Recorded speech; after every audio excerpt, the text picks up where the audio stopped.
It means stage 3 load shedding announced by Eskom this afternoon is bypassing you for now. For some analysis on the latest news from the parastatal, we're joined by Chris Yelland from EE Publishers. Thank you for joining us, Chris. So one of the big concerns has been a lack of skills, leadership at the top. You need engineers to oversee engineers. She's talking about a chartered accountant. Do you welcome that? Well, you know, at a board level, one needs the right kind of skills, and these are not necessarily all technical, but certainly technical engineering skills are needed, but legal skills, accounting skills, financial skills, business skills are all needed. And I think it's important, you know, in a board to have a balanced board which can bring this necessary expertise to the table. And I think that's what she's referring to there. And as such, I welcome it. There should be accountants and financial experts, because many of Eskom's problems are at a financial level. Can we have more leadership changes? There's been ructions, 3 execs suspended, some asking how the CEO was appointed in the first place, then the chair, he's accused of interfering, he doesn't have the support of the other board members. What is the sense now? Do we have some stability at the top? No, not yet.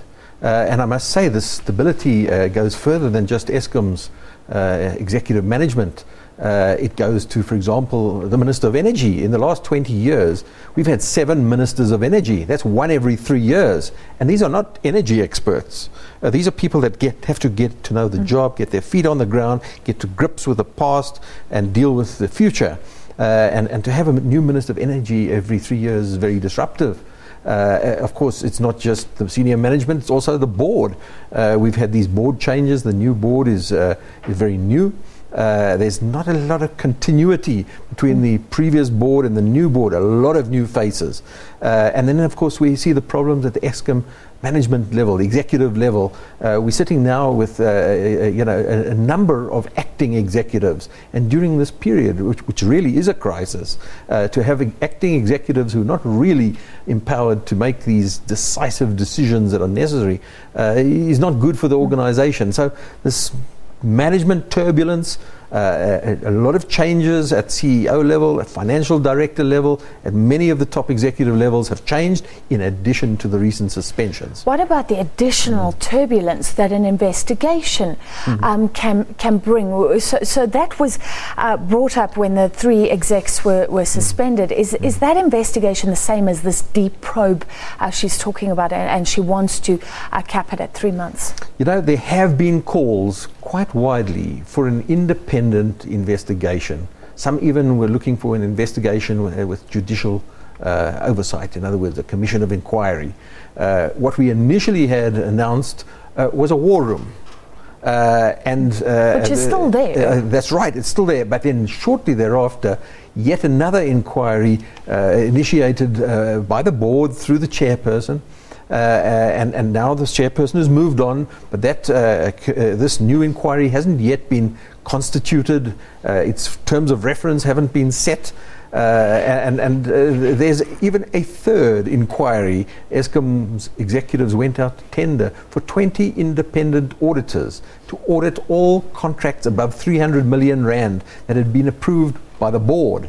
So we see a whole lot of possible interventions, and at a time when Eskom is lacking leadership, I'm sure this is really disruptive. I was going to say that because she says the media is schizophrenic in a way. We do want answers. We want to know what's going on with the financial situation. And she's saying, oh, but when I institute an investigation, you say that's going to be disruptive. So do you think that the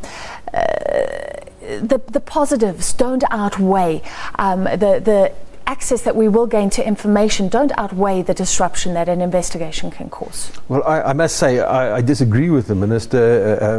I think the level of communication coming from the war room, coming from Eskom itself, coming from the executives is really very poor and needs to be improved.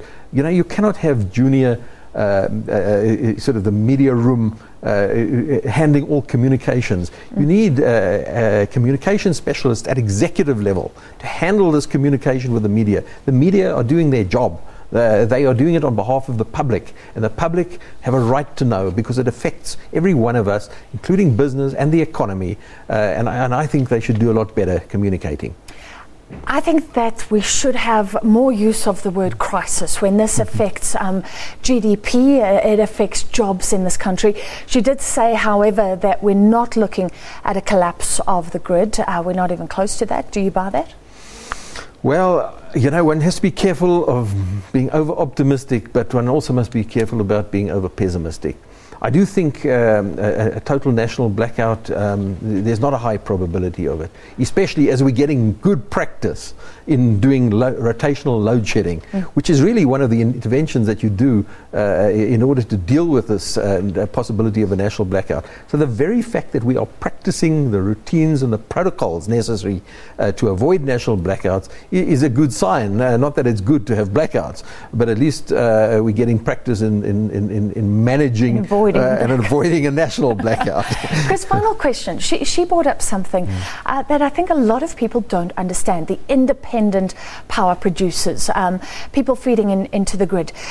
I think a lot of citizens don't understand. We have sugar mills, we have retailers producing energy, people with solar roofs, they could technically maybe feed into this grid. Why isn't it a free-for-all? Add to this grid. How is the regulation holding this whole process back? There's a lot of ideology holding the process back. Really we're looking for decisive actions by Eskom management, but unfortunately the management are politically constrained. But not only the management, Deputy President Cyril Ramaphosa is constrained. He doesn't have a free hand.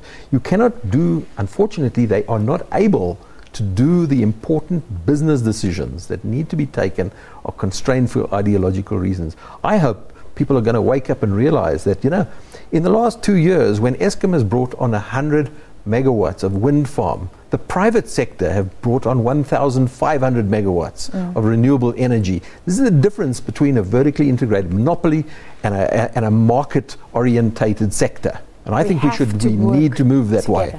Thank you so much for your analysis. EE Publishers, Chris Yelland. So before that winter comes, South Africans can brace themselves for yet another dark night. Stage 3 load shedding will continue until 10 o'clock.